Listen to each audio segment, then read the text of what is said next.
안녕하세요. 네, 김진무라고 합니다. 원광대라고 했는데 원광대 강의한 지가 몇 년 됐어요? 그 원광대 요즘 불교 그 대학원에 불교 전공자들이 없어서 강의가 없습니다. 네. 그 제가 발표하고자 하는 거는 육구연이라고 했는데 사실은 제가 사상사 전공이라 전체적인 사상사의 흐름에서 유불융합을 논해봤습니다. 굉장히 논문이 긴데 간단하게 발표하겠습니다. 그 불교가 중국에 들어온 거는 결코 자연스럽게 전래된 것은 아니에요.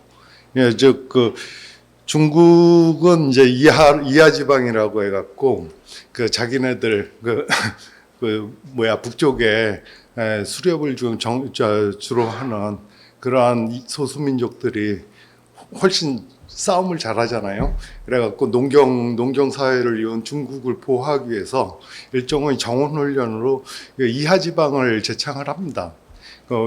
오랑캐들이 중국 땅을 그 화하민족의 문화를 침범하지 못하게 막아야 된다는.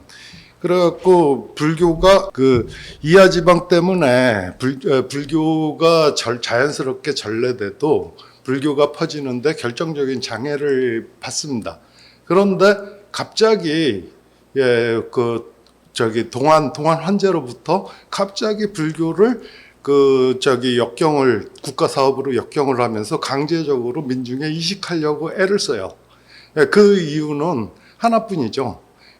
중국 그 통치, 즉 경세의 절대적인 필요성이 있다는 것을 여실하게 깨달았기 때문인데요. 그 과정을 설명하는 것만으로도 한 시간이 더 걸리고요. 그래서 황권으로부터 강제로 민중에 이식하려고 애쓰다 보니까 중국 전통의 사상 이제 양안을 거치면서 형성된 유가와 도가 쪽에서 상당히 반발을 합니다.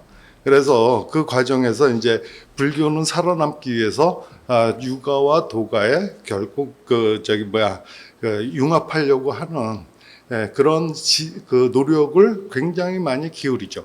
그래서 한마디로 중국 불교사는 바로 유가와 도가 유불도 삼교의 교섭 관계사라고 정의할 수 있을 만큼 그만큼 중요한 과정을 합니다.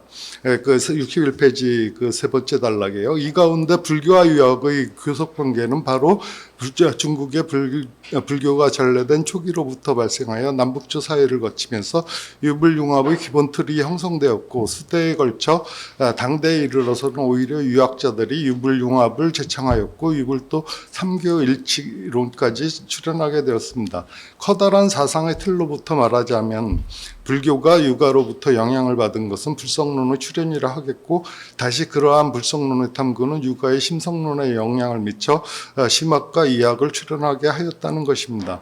또한 유가의 적극적인 입세의 정신은 출세를 중심으로 하는 불교의 입세를 중시하도록 전환시켰다고 할 수 있습니다.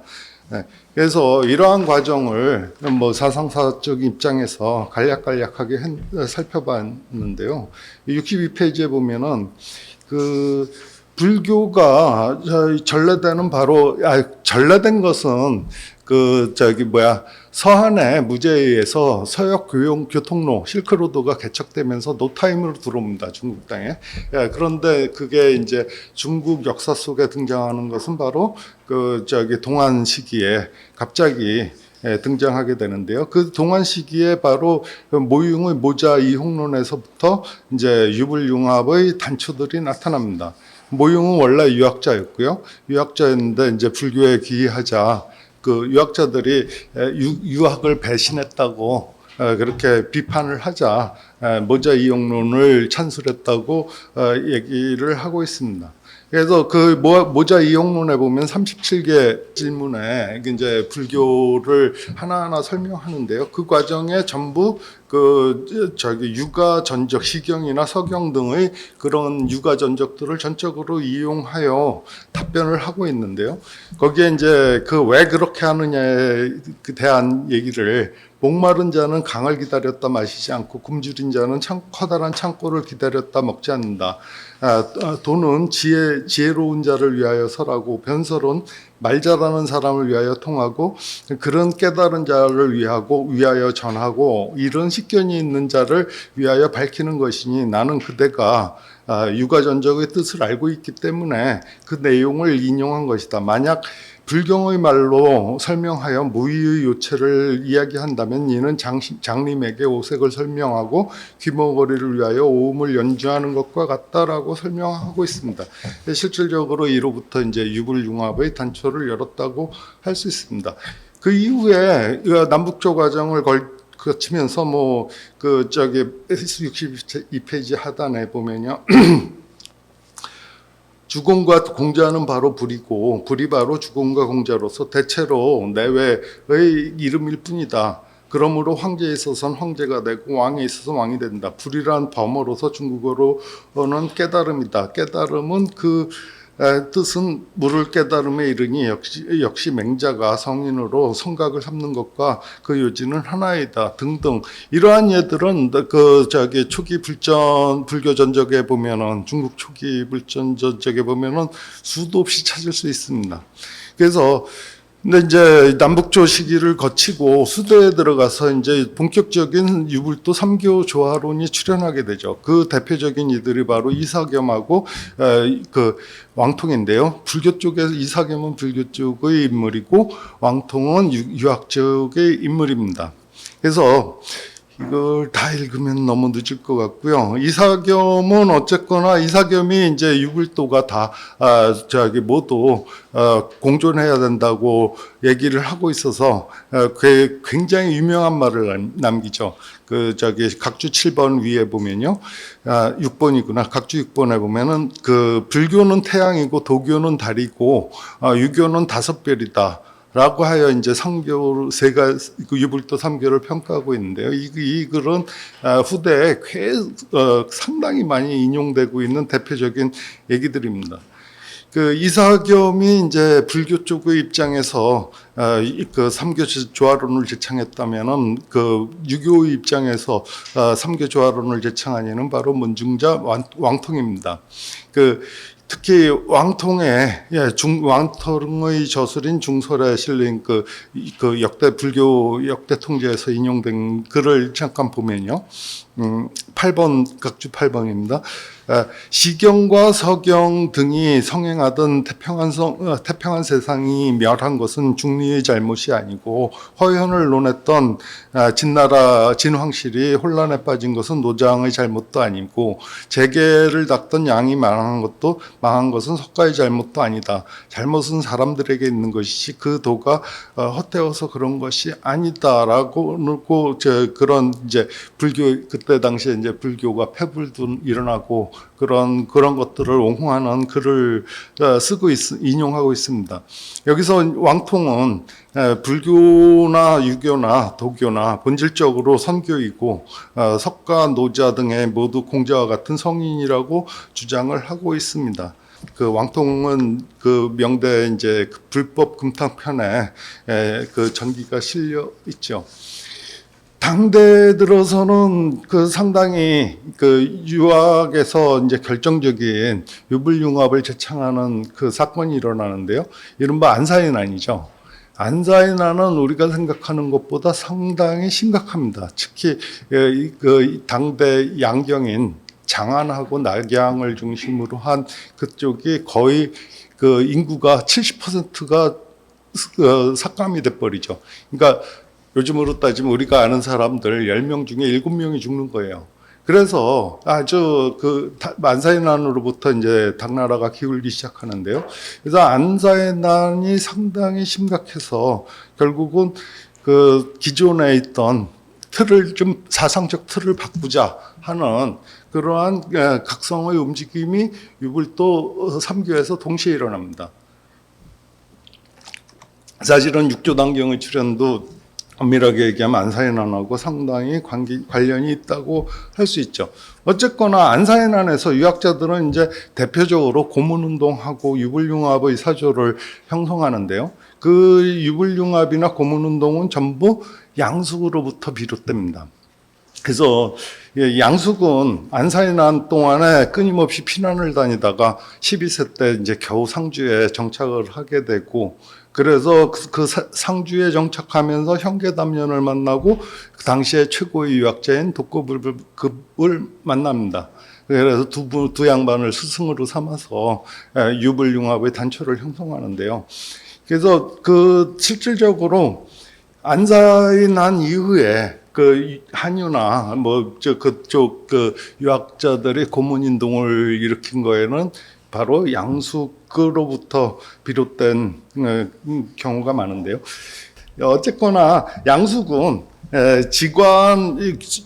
천태의 직관하고 바로 중용의 중도하고 같이 그 융합해서 그 유불융합을 제창을 하는데, 송고승전에서는 이제 찬영이 아주 저 양숙을 평가해서 시경에 까치가 둥지를 지으면 비둘기가 들어와 함께 산다는 말은 양공이 불교의 이굴에 깊이 들어왔음을 이르는 말이 아니겠는가라고 찬탄을 하고 있습니다.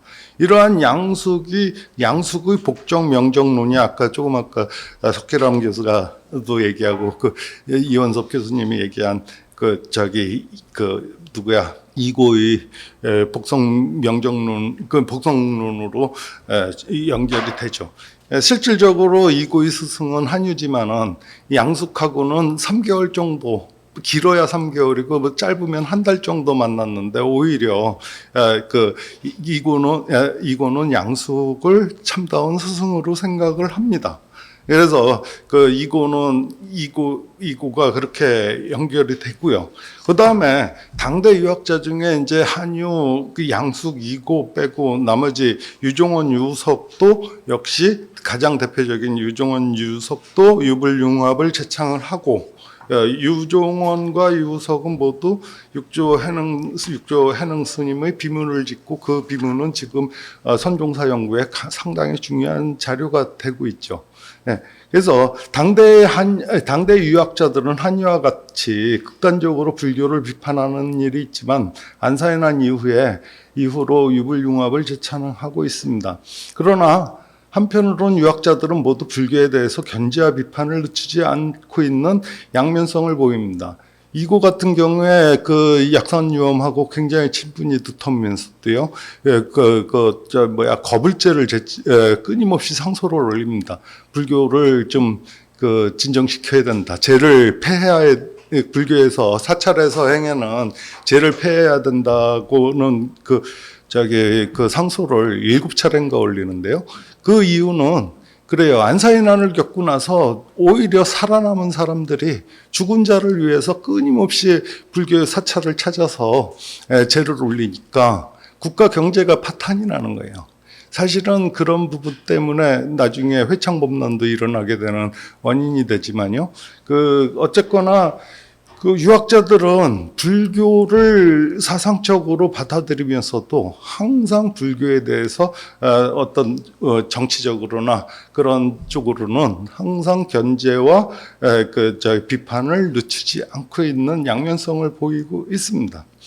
근데 안사해난하고 비슷하게 이제 중국 불교는 육조단경이 형성이 되죠. 선종이 일어나게 됩니다. 그 부분도 뭐 설명하자면 상당히 복잡한데요. 육조단경에 대해서 저는 육조단경하고 관련된 논술이 워낙 많아갖고 그냥 제가 책에서 인용문을 따왔습니다. 잠깐 읽겠습니다. 중국 불교에서 유불도 3교의 통섭이 가장 잘 드러나 있는 저작은 바로 육조단경이라고 할 수 있습니다. 무엇보다도 단경은 불교의 전래 초기로부터 문제가 되었던 이하론을 극복하고 있음이 눈에 뜹니다.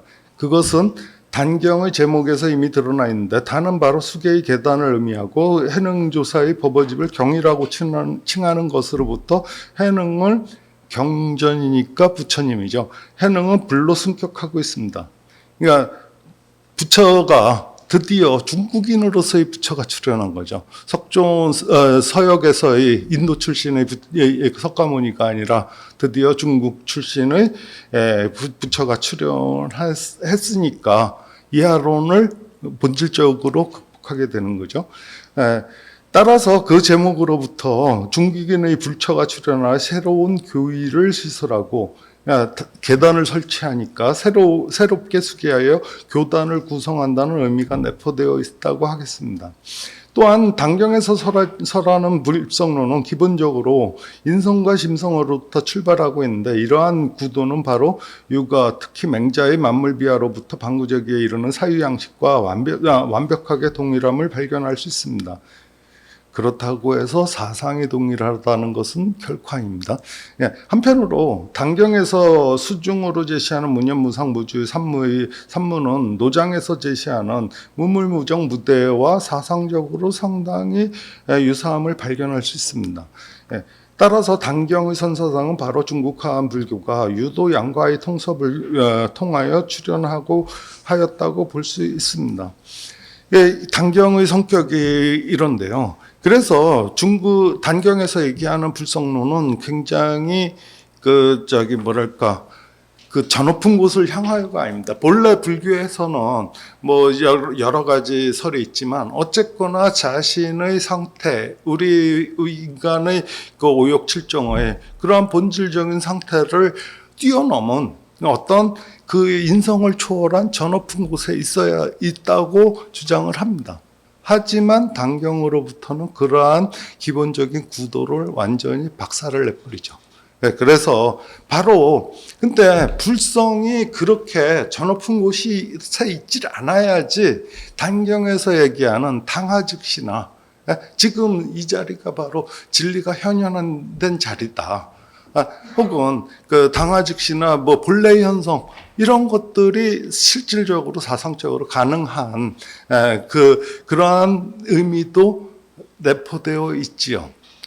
즉 그 기존의 단경 이전의 불교는 어떤 인성을 초월하고 우리 이 세속을 초월한 저 높은 우리가 죽었다 깨나 어떤 의미에서 죽었다 깨나도 도달할 수 없는 그러한 아주 고온하고 고답한 곳에 있는 그러한 세계를 출현시킨다고 그런 세계를 지향한다고 한다면은 육조당경 이후에는 지금 이 자리 바로 우리가 꿈틀대고 살아 움직이고 하는 이 자리가 바로 참다운 불국토고 참다운 정토가 아니겠느냐.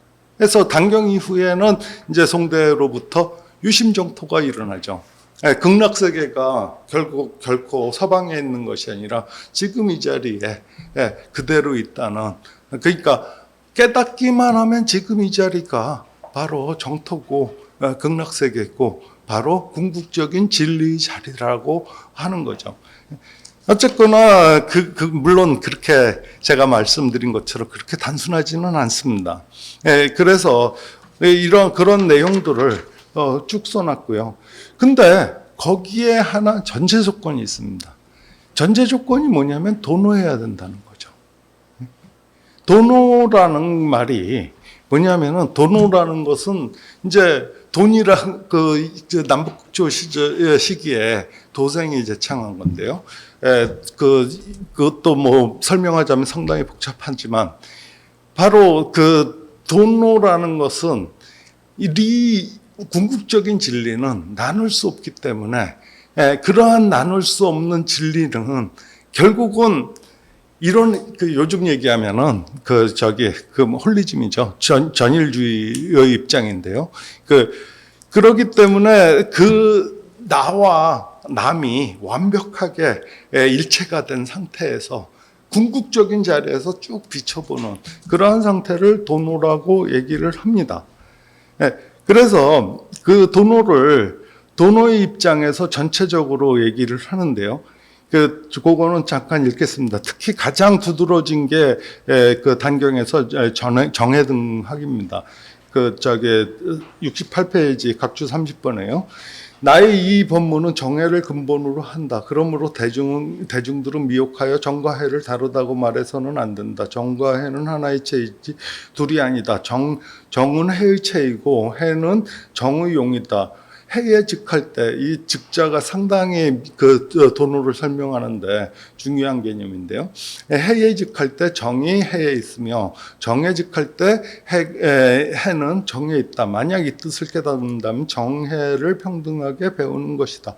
모든 불도를 배우는 사람들은 정이 먼저 있어 해가 발휘된다거나 혹은 해가 발휘되어 먼저 해가 발휘되어 정이 나타난다라고 서로 다르다고 말하지 마라.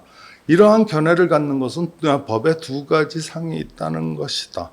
이러한 도노는 그 정해등학은 바로 도노를 극명하게 설명하고 있는 것입니다. 그래서 어쨌거나 그 설명은 생략하고요. 이러한 도노의 입장에서 도노에 이르는 수행론을 뭐로 설정하냐면은 69페이지예요. 선지시가 나의 이 법문은 위로부터 전하여 온 것이며 돈전 모두 무념으로 종을 삼고 무상으로 채로 삼으며 무주를 본으로 삼는다. 라고 이른바 삼무죠. 무념, 무상, 무주. 이것을 이제 송대 명교대사 설승은 개정해로 배합하고 있는데요. 저는 그 부분에 있어서 조금 선뜻 동의하기 힘든 그런 어쨌거나 궁극적인 세 가지 측면, 궁극적인 어떤 진리를 표현하는 세 가지 측면이 아닐까 하고 있습니다. 이 정해등학이 왜 중요하냐면은 나중에 왕양명이 지행합의를 제창할 때 왕양명이 단경하고 상당히 관련이 많은데요. 왕양명이 지행합의를 제창할 때 지행합의의 사유양식과 이 정해등학의 사유양식은 완벽하게 일치합니다. 그래서 이제 그런 부분들이 바로 그 왕양명이 단경하고 극명하게 관련이 있다는 얘기랑 얘기가 될 수 있는데요. 네, 교수님 많이 남았는데 목도 아프시니까 2분 내로 정리해 주시면 고맙겠습니다. 알겠습니다. 그래서 송대에 이르러서요, 육구연하고 육구연뿐만 아니라 거의 송대 모든 북송 때 모든 유학자들은 전부 불교하고 깊은 관련이 있습니다. 그 중에서 물론 주희도 불교하고 관련이 많은데요. 그 중에서 이제 특히 두드러진 양반이 바로 육구연의 심학이라고 할 수 있고요. 그 뒤에 73페이지 보면 왕양명의 양명학은 한마디로 얘기해서 왕양명은 그대로 육조단경을 바탕으로 한 유불융합을 완벽하게 이루었다고 할 수 있고요. 그 다음에 여기서는 안 논했지만은 나중에 양명학 태주학파에서는 바로 그대로 양면선을 제창합니다. 그래서 양명선을 제창하니까 그 양명학 때문에 일어난 명대 4대 고승들이 일부러 조사선을 기피해요. 이른바 조사선의 헤게모니를 양명선에 빼앗겨 버렸기 때문에 그 자존심이 상해갖고 오히려 조사선을 더 이상 제창하지 않는 그러한 경우까지 발생을 하는데요. 어쨌거나 마지막으로 결호를 읽고 마무리를 하겠습니다. 불교가 중국에 전래된 이후 끊임없는 중국화의 길을 걸어왔는데 그 완성의 표지를 단경으로 설정하며 그에 따라 중국 불교의 귀숙을 조사선을 말한다. 귀숙으로 조사선을 말한다. 본거에서는 중국의 불교가 전래된 이후 유학과 불교의 융합 과정을 논하고 나아가 단경과 유광심학과의 사상적 교섭 관계를 간단하게 고찰하였습니다. 사실 중당에 완성된 남경과 남성 시기에 제시된 육구연의 심학, 명말에 유행한 양명학을 함께 논하면 그 과정에 너무도 많은 사상적 변화가 내재하고 있어 논술에 많은 오류가 존재할 가능성이 있습니다. 본거에서는 유불융합의 교섭관계를 논한다고 했지만 사실은 유광심학이 조사선, 특히 단경과의 영향관계를 언급한 혐의가 농후합니다. 그러나 단기형의 선사상 이미 수백 년에 걸친 유도 양가의 통섭의 결과라는 측면에서 본다면, 그리고 안산이 난 이후 유학자들에 의해서 적극적인 유불 통합의 움직임과 송대 대부분의 선종 승려들이 또한 주도적으로, 송대는 유학의 시대죠. 세상이죠. 그래서 송대 승려들은 적극적으로 유불융합을 제창을 합니다. 살아남기 위해서요. 그래서 어쨌거나 그 송대 대부분의 선종 승려들이 또한 주동적으로 유불융합을 제창한 측면으로 보자면, 이러한 조사선과 유광 심학의 사상적 교섭 혹은 영향관계는 지극히 자연스러운 것이라고 하겠습니다. 또한 양명학의 형기는 명말 극도로 쇠락한 불교의 운소주경, 자백진과 감산덕청, 우익지육 등의 이른바 4대 불교의 중흥기를 이루게 했습니다. 이른바 4대 고승이 출현하여 잠시 불교의 중흥기를 이루었으며 중국 불교의 정맥을 계승할 수 있는 계기를 만들었다고 할 수 있습니다. 다른 측면으로 보자면 이러한 점으로부터 유광심학이 조사선에 대한 채무를 충분히 갚았다고도 평가할 수 있는 점이 분명히 존재합니다.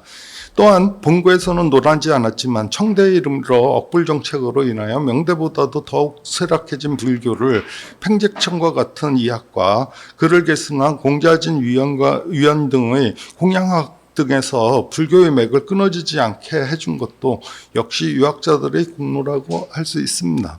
예, 이상으로 발표를 마치겠습니다. 수고하셨습니다. 예, 그동안 김진무 교수님의 발표셨는데요.